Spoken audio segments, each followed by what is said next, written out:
Assalamualaikum warahmatullahi wabarakatuh. Waalaikumsalam warahmatullahi wabarakatuh. Kami CGP Angkatan 7 akan melakukan praktek coaching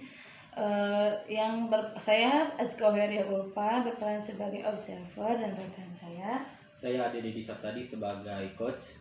Dan nama saya Iman Risman, di sini berperan sebagai coach. Sebelum melakukan proses coaching ya Pak ya, sebelumnya saya mau bertanya dulu kepada Pak Ade, apakah Bapak sudah menyediakan rubrik penilaian untuk percakapan ini? Alhamdulillah sudah, Bu. Alhamdulillah sudah. Nah, untuk selanjutnya kompetensi apa dalam proses coaching ini yang akan Bapak kembangkan? Baik Ibu, untuk yang pertama mungkin kompetensi yang akan saya kembangkan, yang pertama itu adalah present atau kehadiran penuh, di mana pada saat saya melakukan coaching terhadap coach ini akan berusaha semaksimal mungkin untuk mendengarkan, kemudian menggali seluruh potensi yang ada pada coach, kemudian mengajukan pertanyaan-pertanyaan yang berbobot, yang dimana hal tersebut akan menggali beberapa informasi serta solusi yang nantinya akan didapatkan dari coach itu sendiri. Untuk selanjutnya, kompetensi mana yang secara spesifik yang akan Bapak observasi melalui proses coaching ini?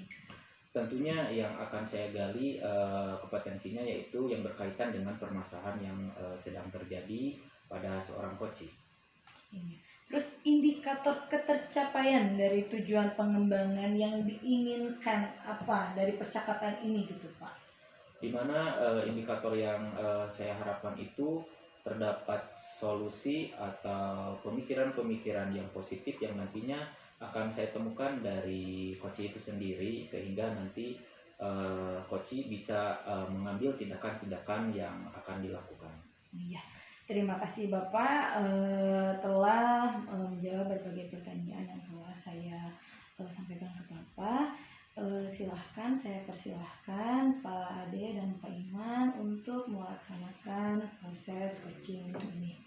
Waktu dan tempat saya persilahkan. Terima kasih. Assalamualaikum Pak Ade, selamat sore. Waalaikumsalam Pak, selamat sore juga Pak. Terima kasih loh Pak sudah menyempatkan waktunya untuk berbincang sedikit dengan saya Pak tentang ada sesuatu yang ingin saya sampaikan atau diskusikan dengan Pak Ade di kesempatan ini. Siapa mengenai permasalahan atau seperti apa Pak? Iya nih Pak, saya sebetulnya mau curhat Pak ya tentang dilema atau permasalahan yang saya hadapi khususnya di kelas saya Pak, di kelas 9 ketika saya melaksanakan kegiatan belajar mengajar Pak. Jadi Bapak ini ada permasalahan pada saat melakukan proses belajar mengajar di kelas ya? Betul, terkait dengan salah seorang siswa gitu Pak. Di kelas berapa Pak kalau boleh saya? Di kelas 9 Pak. Oke, kelas 9. Kebetulan ada salah satu siswa yang saya perhatikan nih Pak ya, sudah 1-2 kali, mungkin lebih dari 3 kali ketika pembelajaran bahasa Inggris dia itu cenderung agak tidak semangat mungkin Pak ya, dan bahkan cenderung terlihat bermalas-malasan, dan bahkan sampai sempat Pak satu pertemuan itu tertidur Pak, tapi alhamdulillah sih tidak sampai mengganggu ke teman yang lainnya, begitu Pak. Oh seperti itu ya Pak ya. Gambaran awalnya seperti itu Pak. Setelah tadi Bapak memaparkan mengenai permasalahan yang terjadi di dalam kelas, yaitu ada siswa yang belum bisa mengikuti proses pembelajaran, khususnya di mata pelajaran bahasa Inggris ya Pak ya. Betul. Apakah ada harapan atau tujuan yang ingin Bapak capai? Iya Pak, betul Pak. Jadi saya berharap nih setelah diskusi kita kali ini Pak dengan Pak Ade sebagai guru senior, saya berharap nanti ada pencerahan yang lebih lagi Pak mengenai apa sih yang harus saya lakukan, apa sih yang harus saya perbuat untuk menghadapi permasalahan yang terkait dengan siswa tersebut Pak. Itu sih harapan saya Pak setelah kita diskusi kali ini. Jadi harapan Bapak itu ingin mendapatkan solusi-solusi terhadap perkembangan dan pertumbuhan siswa tersebut ya Pak? Betul Pak. Pada saat proses pembelajaran supaya tidak tidur terus Betul Pak ya. Nah, kira-kira Bapak bisa jelaskan kembali nggak permasalahan yang lebih luasnya itu seperti apa Pak? Baik Pak, terima kasih. Jadi sebetulnya awalnya saya tidak terlalu memperhatikan Pak ya, karena mungkin banyak siswa yang lain juga yang seperti itu yang ini. Jadi setelah pertemuan berikutnya, waktu itu ketika di awal pembelajaran dia sudah terlihat tidak semangat gitu ya. Ketika saya mulai masuk kelas, menyapa, menyuruh untuk bertasbih, berdoa dan bertasbih untuk siswa, jadi sudah mulai terlihat agar dia tidak semangatnya. Saya perhatikan seperti itu sampai kegiatan inti juga Pak ketika saya memaparkan materi, menayangkan bahan ajar di kelas. Jadi belum ada perubahan, jadi seperti tidak semangat itu Pak. Jadi cenderung bermalas-malasan. Tapi Pak anehnya ketika pelaksanaan latihan tugas dia menyerahkan gitu Pak, masih mengumpulkan Baik Pak. hasil tugasnya itu. Di dalam tugas siswa tersebut mengumpulkan ya Pak ya, Betul. tetapi dalam saat proses Prosesnya, pembelajaran betul, Pak, siswa prosesnya. tersebut tidak mengikuti Pak ya. Sebetulnya yang saya lihat itu begitu Pak, jadi tidak mengikuti dengan baik dari awal sampai akhir proses pembelajaran. Nah, kira-kira perasaan Bapak menanggapi permasalahan tersebut seperti apa Pak? Awalnya saya bersifat cuek saja dulu Pak, cuek karena mungkin tidak terlalu fokus ke siswanya, tapi setelah 1 kali 2 kali pertemuan, jadi saya lebih terfokus ke orang tersebut. Jadi saya berefleksi kepada diri saya, apakah ada sesuatu yang salah nih dalam pembelajaran saya, atau dari segi saya menyampaikan masalah, atau mungkin dari segi materi ajarnya juga mungkin yang menurut siswa tersebut tidak terlalu menarik, atau juga mungkin dari media ajar yang saya sampaikan ketika pembelajaran juga mungkin seperti itu. Baik sekali Pak, bagus. Jadi Bapak sudah melakukan refleksi ya tadi Pak Betul, ya, terhadap betul. diri Bapak, di mana mungkin ada beberapa yang belum Yang perlu saya tingkatkan ya, mungkin betul Pak. sekali Pak, Saya bagus tingkatkan. sekali Pak. Kemudian menurut Bapak kira-kira kriteria yang seperti apa Pak yang Bapak harapkan pada siswa tersebut? Tentu Pak sebagai seorang pendidik Pak ya, idealnya harapan saya itu semua anak terlihat antusias belajarnya, bersemangat belajarnya, dan cenderung aktif juga Pak ketika pembelajaran. Jadi apapun materi yang disampaikan, jadi bisa tercapai tujuan pembelajaran yang saya lakukan pada saat itu mungkin Pak. Itu idealnya harapan saya seperti itu.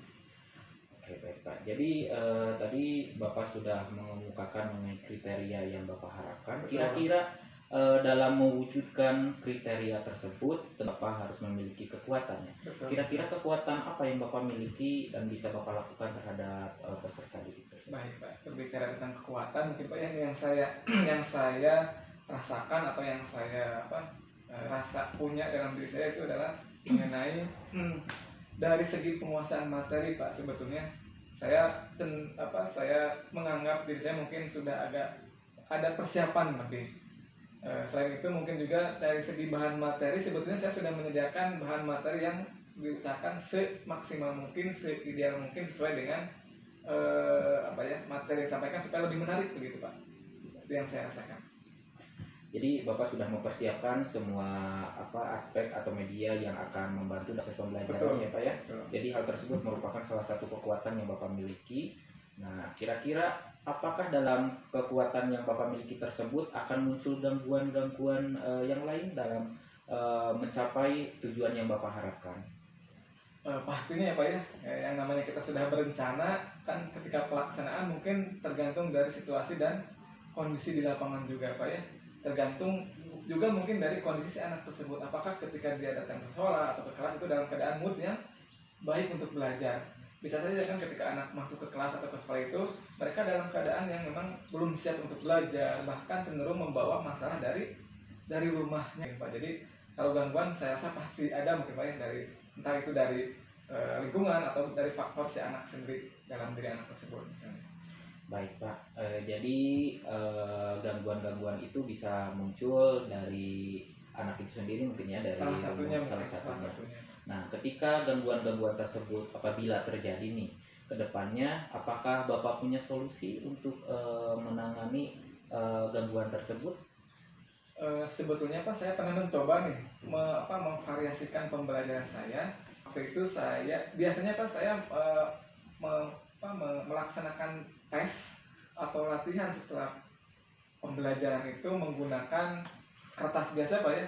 Tapi waktu itu saya pernah mencoba menggunakan tes untuk mengetes kemampuan anak dari segi pemahaman mereka menggunakan online tes Pak, berbasis seperti Quizzes atau Kahoot Pak, yang Kahoot itu. Dan saya lihat hampir semuanya tertarik begitu Pak, hampir semuanya antusias, termasuk si anak yang tersebut tadi yang cenderung bermasalah. Jadi ketika Bapak untuk menanggulangi gangguan tersebut tentunya tadi ada solusinya dengan menciptakan inovasi ya, pembelajaran krisis mungkin ya, seperti itu ya, karena diharapkan siswa tersebut akan aktif ya, lebih bersemangat lagi. Bagus sekali Pak idenya. Kemudian setelah Bapak memiliki solusi, apakah rencana selanjutnya untuk kedepannya Pak? Nah betul Pak, terkait dengan rencana nih sebetulnya saya ada beberapa ide Pak yang muncul selain tadi menyediakan latihan yang bervariasi. Yang pertama saya ingin menerapkan nih Pak ya, pembelajaran yang berdiferensiasi itu Pak ya di kelas kami atau di kelas saya. Karena menurut saya pembelajaran berdiferensiasi itu bisa mengakomodir kebutuhan murid Pak, termasuk dari segi minatnya murid mungkin juga termasuk bisa terakomodir. Yang kedua, selain menggunakan pembelajaran berdiferensiasi, saya juga akan menyediakan tadi bahan ajar yang lebih bervariasi mungkin. Ada yang berupa artikel, tulisan, ada yang berupa diagram, gambar, ada yang berupa PowerPoint juga mungkin, dan termasuk ada berupa tayangan video-video atau tayangan film dan sebagainya mungkin. Yang selanjutnya yaitu tadi yang tadi lebih banyak melakukan kegiatan yang lebih sifatnya praktikal mungkin Pak ya, untuk anak-anak bisa lebih tertarik dengan praktek-praktek langsung, bisa di dalam kelas ataupun di luar kelas mungkin seperti itu Pak. Baik. Ketika Bapak tadi sudah mengemukakan mengenai rencananya seperti itu, kemudian apakah strategi yang akan Bapak lakukan tersebut nantinya akan bisa diwujudkan atau tidak Pak? Kalau menurut saya sangat mungkin untuk diwujudkan Pak. Tinggal bagaimana mungkin saya mengeksekusi, sebelum mengeksekusi merencanakan, setelah merencanakan juga mengeksekusi rencana yang saya telah buat, dan nanti harus ada juga evaluasi setelah rencana saya diaplikasikan apakah sudah berjalan dengan baik atau tidak. Yang selanjutnya strategi yang kedua mungkin saya juga bisa berkolaborasi Pak dengan guru bahasa Inggris yang lain mungkin sebagai bahan referensi buat saya supaya ada pengalaman lain mungkin dari guru atau bapak guru yang lain. Mungkin dengan berkolaborasi Pak ya. Betul. Mewujudkan strategi tersebut yang sudah dikemukakan. Untuk mewujudkan strategi tersebut, apakah ada jangka waktunya Pak dalam mendukung atau merubah sisi positif yang muncul pada anak tersebut?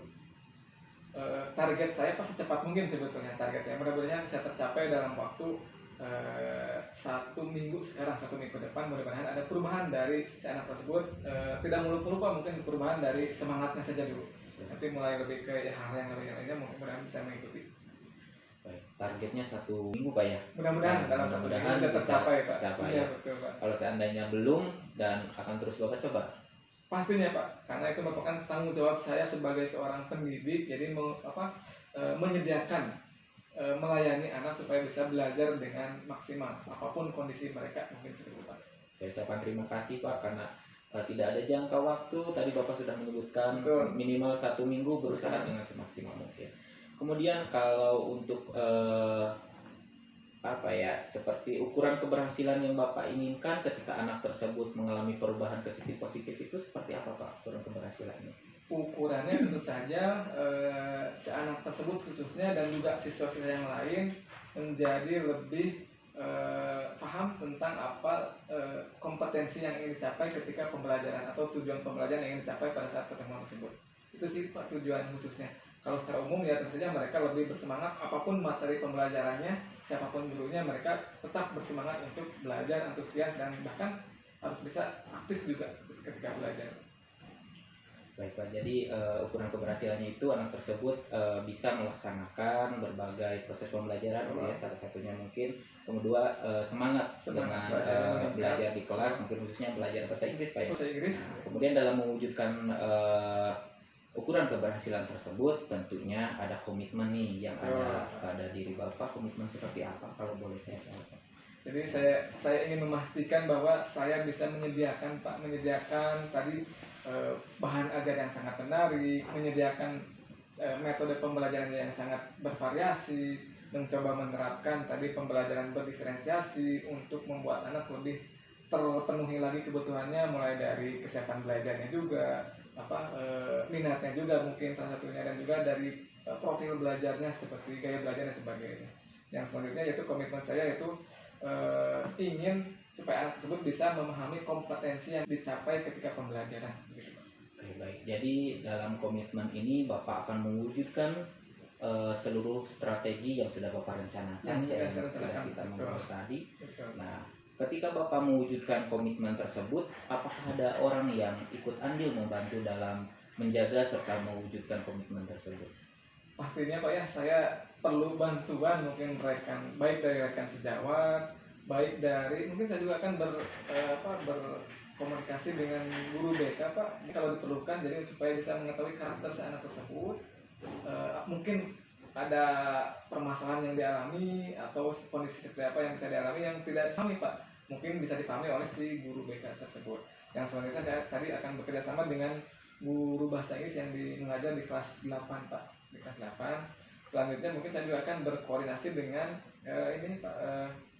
Wakasek prasarana untuk menyediakan peralatan yang mungkin diperlukan ketika saya untuk melakukan pembelajaran di kelas supaya lebih bervariasi mungkin.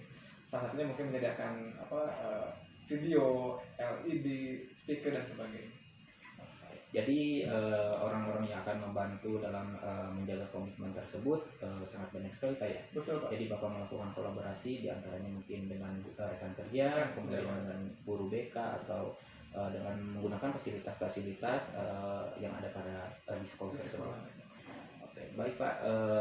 Terima kasih Pak. Nah, pada kesempatan kali ini apakah ada kesimpulan dari pertemuan kali ini nih, dari percakapan? Pak, pastinya Pak, setelah diskusi ini lumayan panjang ini, saya merasa lebih lebih semangat Pak, lebih tercerahkan, sudah lebih yakin apa sih yang harus saya lakukan terkait dengan permasalahan yang saya hadapi, terutama dengan siswa tadi yang tidak bersemangat ketika belajar bahasa Inggris, cenderung bermalasan dan sebagainya. Jadi saya lebih yakin nih apa nih yang harus saya lakukan setelah diskusi kita kali ini. Terima kasih Bapak sudah mencerahkan pemikiran saya, pandangan saya, dan keyakinan saya untuk mengatasi solusi tersebut, mengatasi permasalahan tersebut. Alhamdulillah Pak, kalau seandainya sudah ada sedikit solusi dalam percakapan kali ini, saya juga ucapkan terima kasih yang sebesar-besarnya Bapak sudah mau berbagi cerita dengan saya pada saat ini. Kemudian mudah-mudahan kedepannya cita-cita Bapak ini bisa cepat terwujud dalam waktu yang cepat. Amin. Terima kasih banyak Pak Ade sudah menyediakan waktunya, sudah berdiskusi dengan saya. Mudah-mudahan Pak Ade tidak bosan ya saya mintai pandangannya, pendapatnya dan sebagainya. Oke. Apakah ada yang ditanyakan lagi Pak? Saya rasa untuk sekarang cukup Pak. Terima kasih banyak Bapak. Ya, sama-sama Pak kalau begitu. Kemudian saya pamit dulu Pak ya. Terima kasih. Wassalamualaikum warahmatullahi wabarakatuh. Waalaikumsalam warahmatullahi wabarakatuh.